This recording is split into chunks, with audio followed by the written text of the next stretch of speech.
course. Hello. Hi, hello. Everything okay? Everything okay? Good morning. Good morning.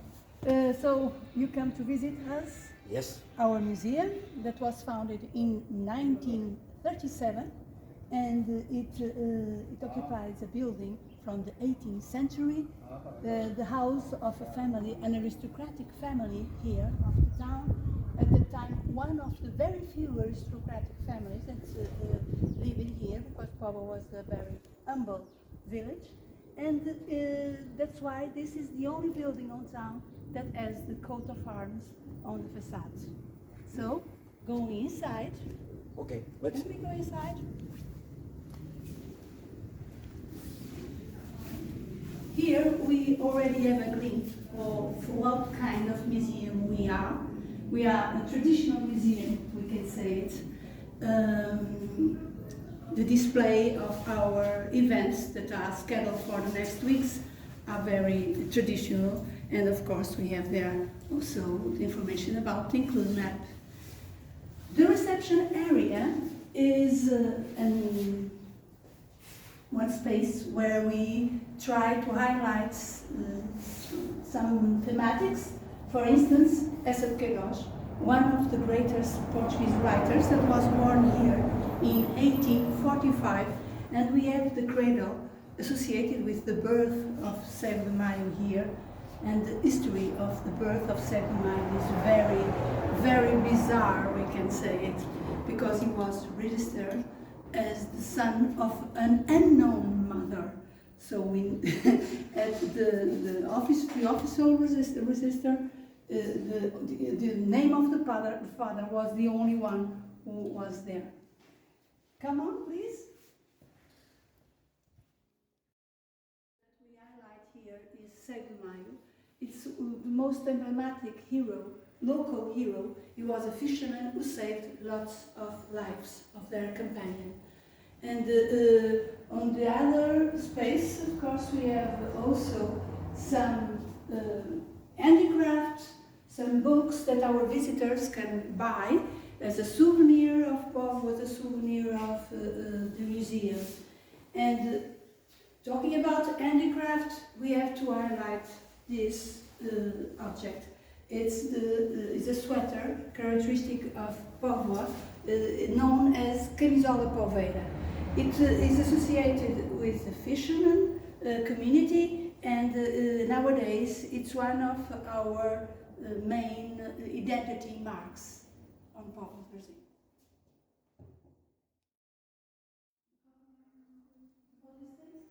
Here we are talking about inhabitants until Bronze Age.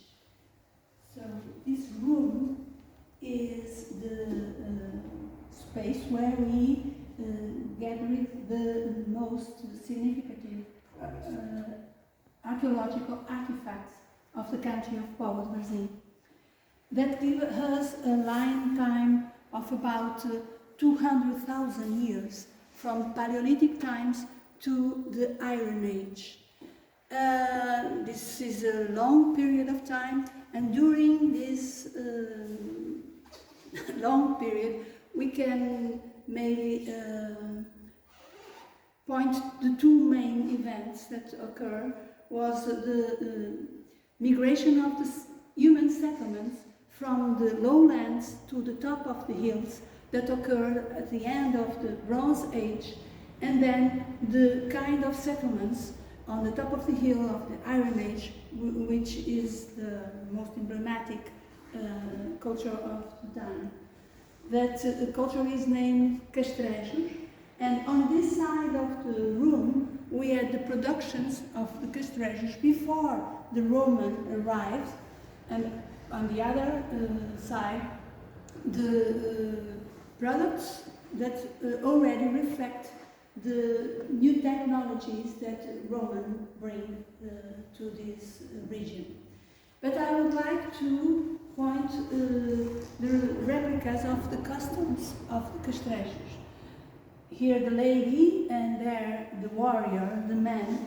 And for me it's especially interesting to see how the embroidery has an important role in this pursuit humankind always is looking for, and the way embroidery can contribute to it.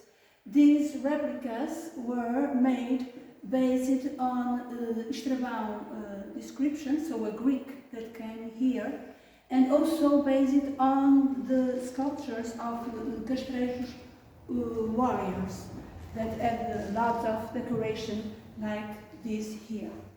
And talking about beauty, gold is always the material that captivates humans. And we have here also replicas, because the original ones are at the National Museum, a necklace that we think it was used by a man, not a female, and also these earrings. For me, it's especially interesting to note that these earrings are still in use today. Nowadays, only at ethnographic groups, but they were common during the 19th and the beginning of the 20th centuries.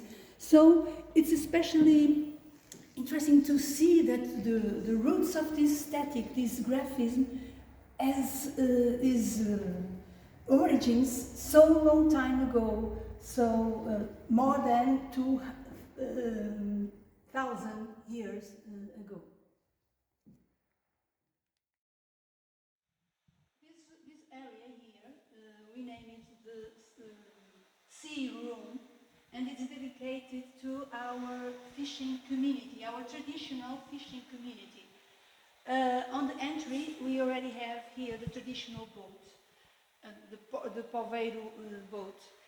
Here we have the smallest kind of boat that fishermen from Póvoa use.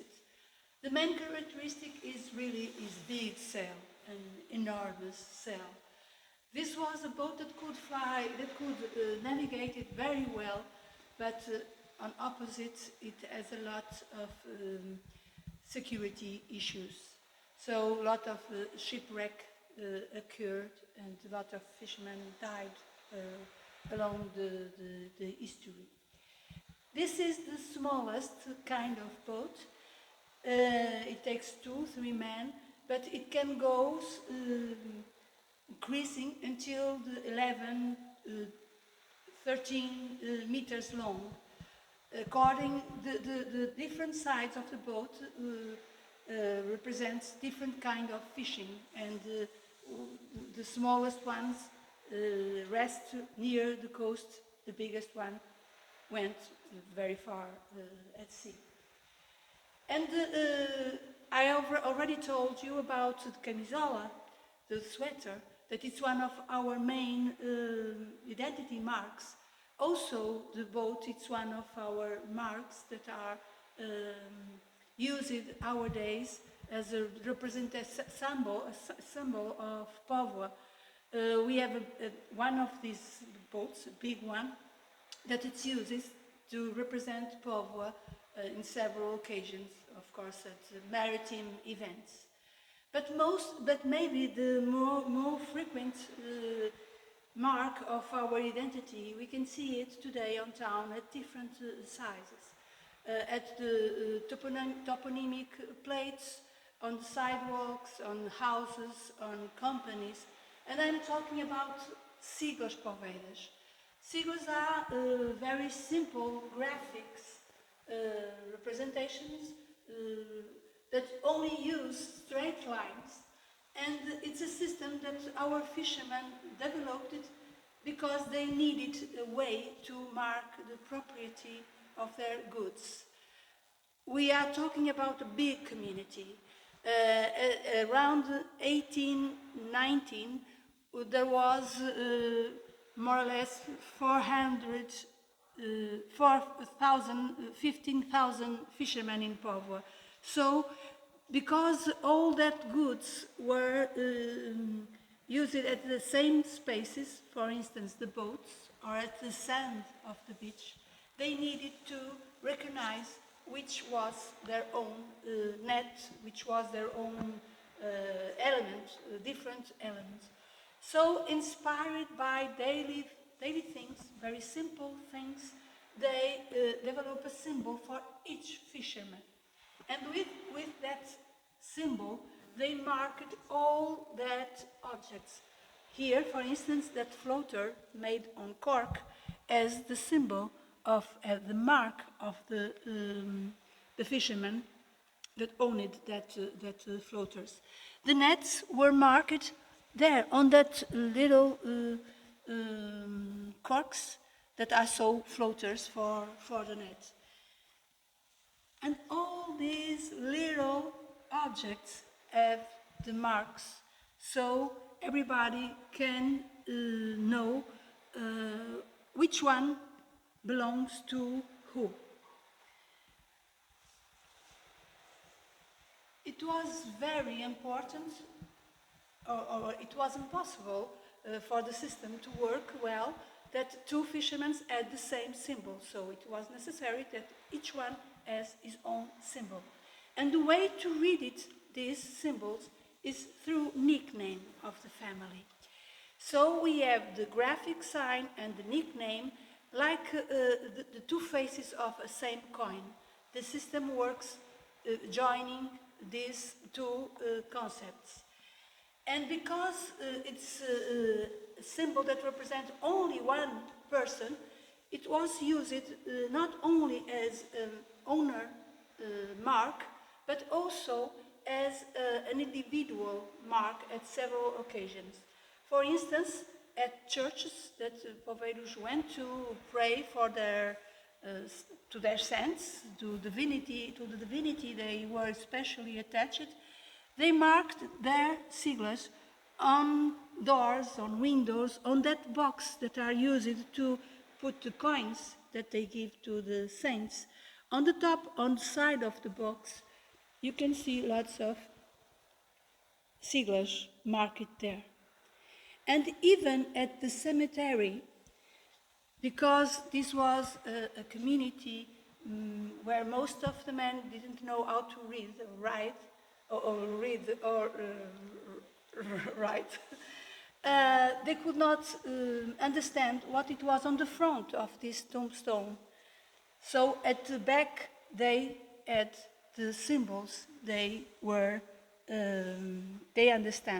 understood.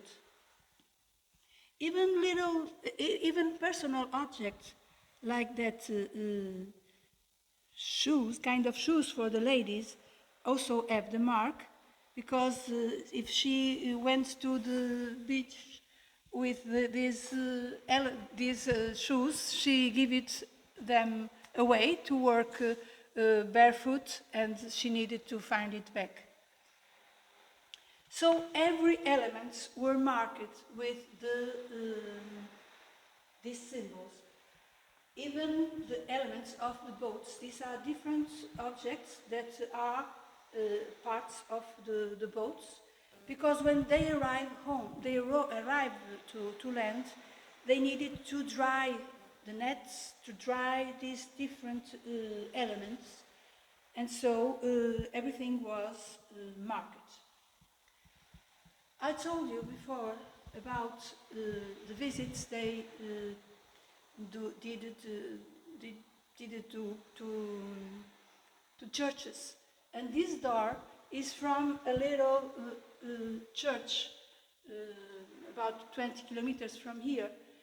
And as you can see, the Poveiros, our fishermen, really damaged this door by doing their symbols there. So what could be the explanation for this action? Because they were damaged, the property of the church. We believe that this was a kind of magical religious protection. They were leaving their mark at the sacred ground. So, like asking for the sanctity, the divinity protection. Another aspect that it's very important in this system of sigils is the way they pass the sigil to one generation to the other. And that avoids that lots and lots of sigils were needed, because we can have a common element in the family. So if the patriarch of the family has this symbol here at your origin, the eldest son, the first one, will say, I'm the first one of this gentleman here. The second one will say, I'm the second one. The third, in this case, the third used this way of arrange the lines. Here the third has a different solution, here the third one has a different solution, and here another solution. So they have very simple solutions that allow them to amplify the number of symbols. So each one of these lines has a purpose. They are not there just because they are there because it was necessary to be there. And then we have the youngest one that's going to inherit the symbol like the same symbol of his father with no changes. That's very interesting because normally, usually, it is the eldest son that inherit the goods from their fathers. You know, in this case, it's not really a good; it's a symbol, but it testifies that probably when the parents were old, the youngest one will be the one who still rests at home to help them. So that's why it was more common. It was more not common, but appropriate to be the youngest one. This giving us the number in line in the family, it allows us to make the family tree. So it's interesting to see. This is a theoretic tree, and we can see here the different accommodation of these lines that gives us different solutions. Okay, going from this symbol here, these lines can be put like that, can be put like that, inside, outside, crossing here at the edge. So different solutions that could be that amplified a lot the number of symbols. This boat is an original boat. It was used until late because it's one of the resistant boats. 3-4 men could go fishing on this boat, and they used nets made with linen, so, and cork from the region. So every objects they needed were made from materials of the surrounding area. So it was a very ecological and sustainable fishing. The kind of objects they needed to take to go to the sea, it was the light, the gears, the fishing gears, of course, and some objects like this one here. It was used to take the water from the boat. Of course, people needed to drink and to eat also. This kind of barrel was used to take water, and at the basket with the food, it could not be missing the bottle for the wine. The wine was necessary to give strength to our fishermen.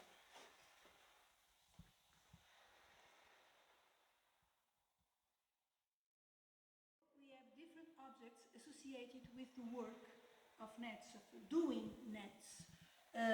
The needles, the linen that was necessary to make the nets, the cork, and the different objects used to prepare everything. So this kind of fishing was very sustainable, as I told, and it didn't reflect yet the worldwide commerce we have today. So only organic elements, only materials from the surrounding area.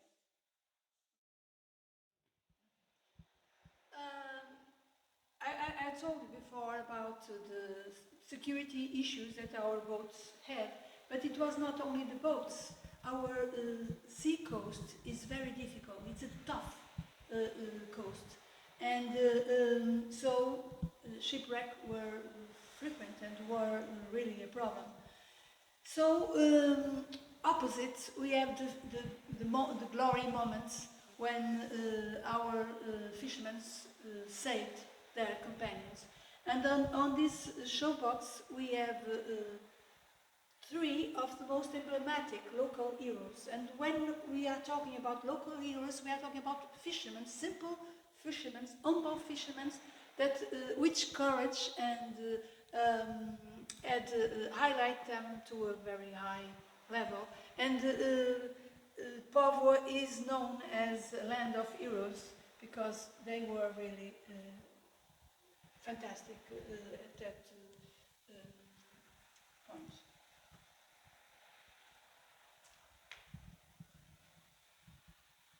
Here we evoke one of the most dramatic shipwrecks that occurred at 27 February 1892, where 105 men died that day because a sudden storm had occurred, and so lots of fishermen were ambushed at sea. And it's a date we are evocating next month with an event here at the museum. So different fishermen who stayed in history of Póvoa because of their acts. And of course, when we are talking about castaways and shipwreck, we need to talk about the lifeboat. Póvoa was among the first lifeboat stations in Portugal. The first lifeboat was bring here in 1864. And because we are talking about a very difficult coast, these boats need to be very strong. And their structure is conceived to be very resistant, and that it has a lot of technical aspects that give them special skills to be used at tough situations. This boat here, it seems brand new now, today, because it was restored in 1918, in 2018, so 4 years ago, because it really needed to be repaired. On this wall, we have the documentation about the process of recovering this boat.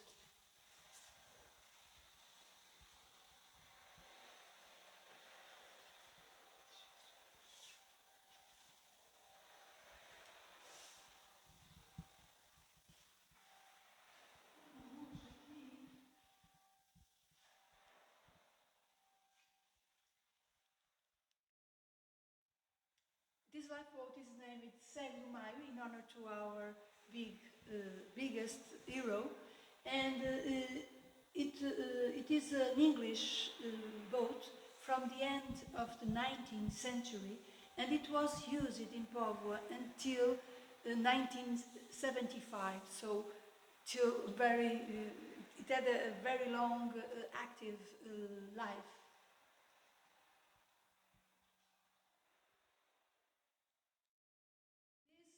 This show box here, we named it like the Museum of the Museum, because these miniatures are here from the beginning of the museum. And they represent different moments of the daily life, like the marriage over there, where the bride comes out of the church with white scarf, and here the house, the traditional house of the fishermen. They were very humble houses, most of them only with 2 rooms. The most comfortable one was the visiting room and the bedroom. It has the double function, besides being a place to work. And one of the most important moments was the moment to build a new net, and that occurred during the night. So everybody was working all night long to build a new net, something that was necessary to do frequently because the seawater is very aggressive to the linen fibers. So they needed to repair and to renew the nets. The kitchen was a place not only to prepare food, but also associated with several works in the process of the doing or repair the nets, especially to protect the fibers, to give some protections to the fibers, making an infusion with willow bark that could give more resistance to the linen at sea. So it was a very hard process. It was necessary to bring lots of water, to boil the water, and to get the nets on that kind of tea, and then to dry the nets. It was a very, very complicated process, especially because they needed to do it frequently in order to protect their nets. Different moments here, the boat going in or outside the harbor. It was always a very dangerous moment, so the men are praying to be successful at that moment, and also the joying moment of the festivities. And here with the traditional customs, white customs of Póvoa.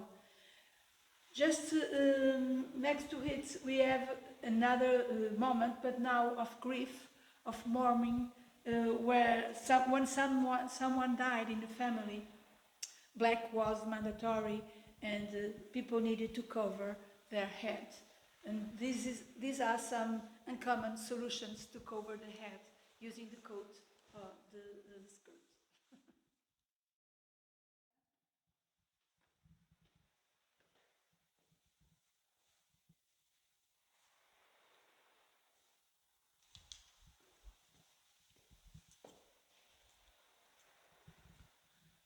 Going up, we are entering another space of the room that is dedicated to temporary exhibition. So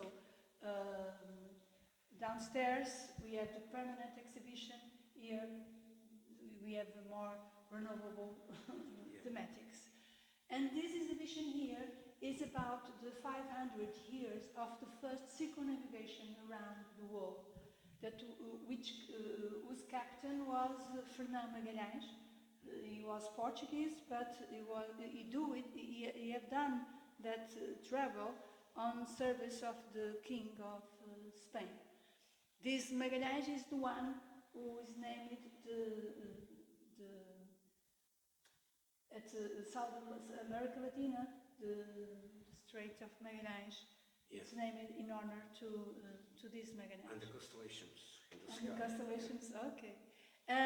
So this exhibition is a kind of multiplier exhibition, because it's present on different towns on the region, each one having its own thematic. Here in Povoa de Varzim, we are exploiting the maritime identities.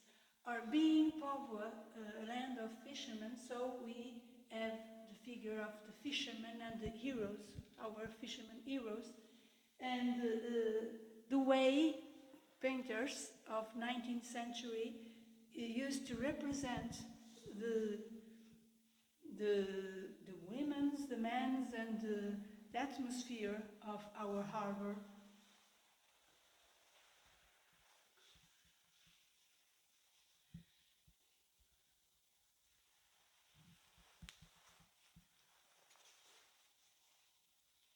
And we also present in this exhibition some of our objects that are dated from the 15th, 16th century. For instance, this sculpture is from the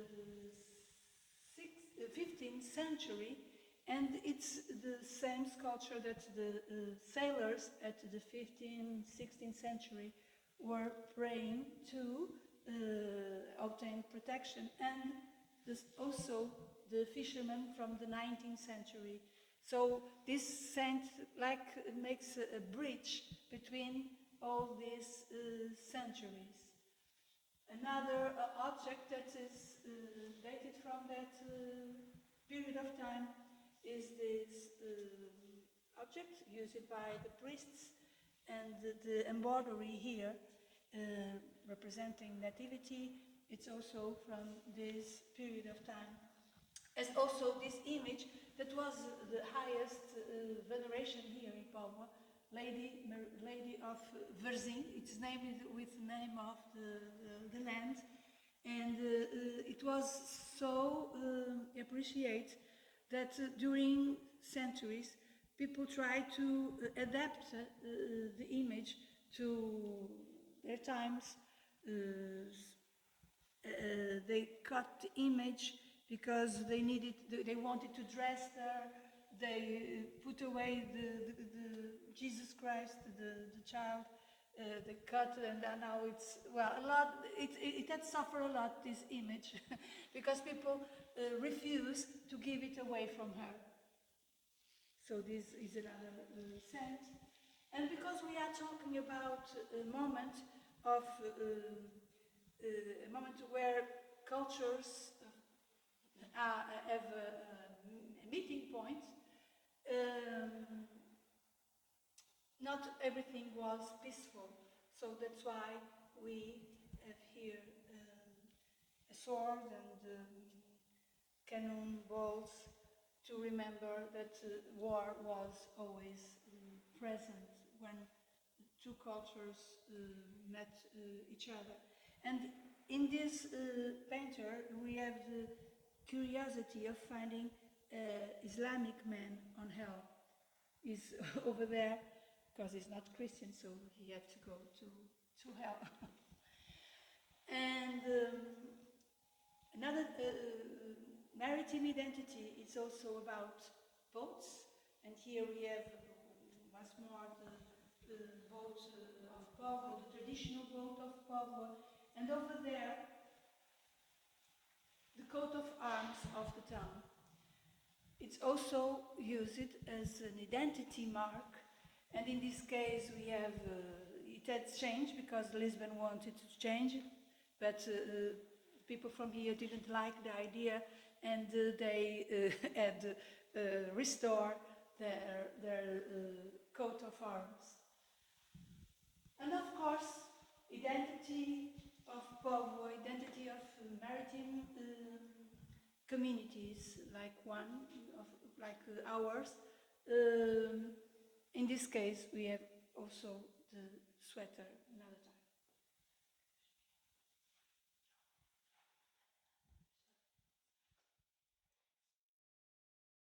Nowadays, maybe one of the most significant affirmation of our identity, we can live it at our festivity of São Pedro. And one of the main figures of São Pedro is the lady. And these are the customs that nowadays ladies, the tricanas, use it during that festivity. Of course, this is very flamboyant. Today it's very flamboyant. But if you see it here on site, This was the 1950s custom. Nowadays we have this solution, and it's very impressive. And the colors are associated with the different sides of the town, different bylaws, different areas of the town that are rivals between them at that moment. They all want to be the biggest one, the nicest one. Here we are at a different exhibition. It's about Povoa from the 19th century and the beginning of the 20th century. So different atmospheres that allow us to have a glimpse about the rural life, the fishing harbor, and also about the casino and the coffees where the rich people that came here on holidays to go to the beach used to go to have a nice time. And of course, domestic atmosphere from different society, different from the bourgeoisie, for instance, and there from the fisherman house. And at the moment, we have some highlights about a book.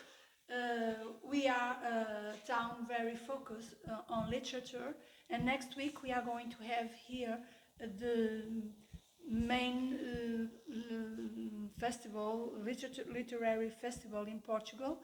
It's a meeting where writers from Portugal, Spain, Latin America and African countries that speak Portuguese come here, and we want to also contribute to that program. And for instance, here we highlight one book about Povoa of the beginning of the 12th century, and some characters of that book and the atmosphere, the family atmosphere that this book is talking about.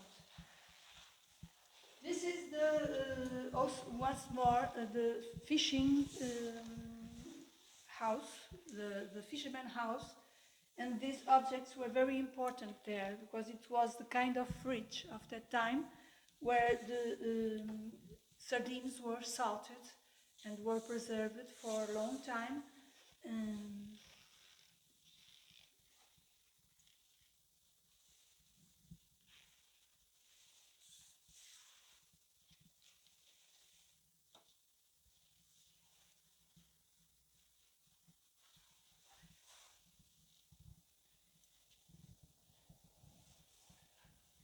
Houses were very humble, and the bedrooms were just these structures next to a wall, and only the parents would sleep there. The sons would take a place where they could to stay. Yes, the contrast. Yes, two very different realities, completely different realities.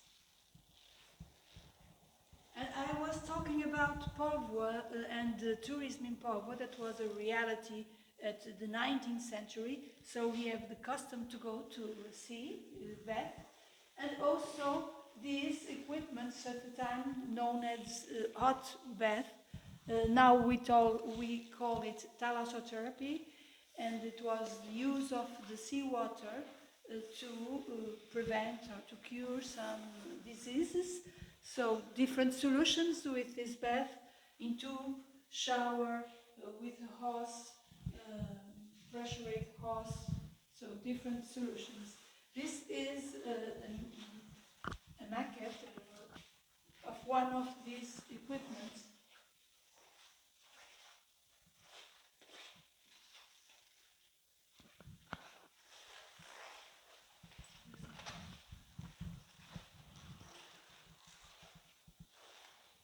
I highlight here this custom here because it's from the migrants that came from Brazil.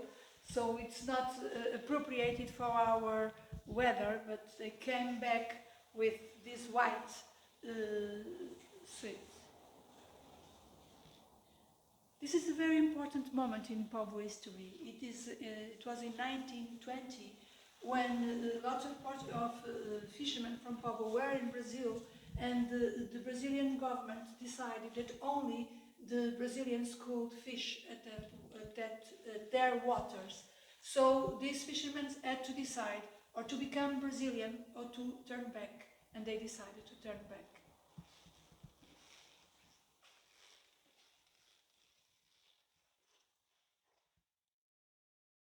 This area here is the living room and the chapel of the house, of the family house that lived here at the 18th century. And nowadays we also use it to present more religious thematics, like the eixbotus and the lots of little objects associated with religiosity and at different levels of religiosity, sometimes with a very magical purpose, like this one here.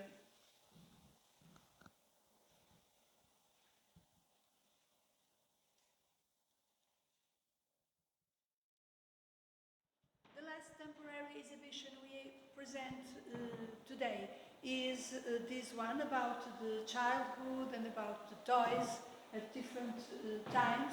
The oldest ones on this side and the more recent ones on opposite to it.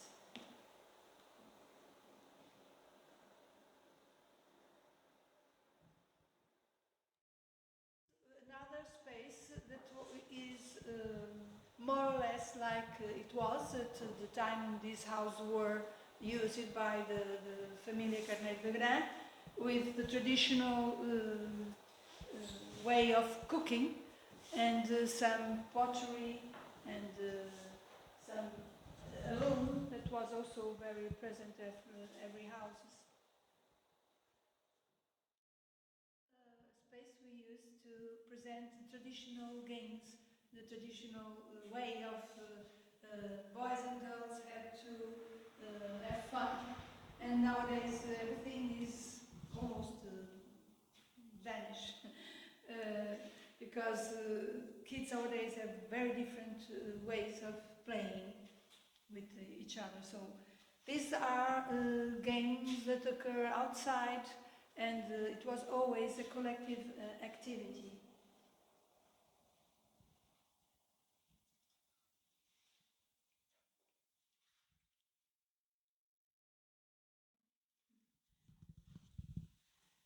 These are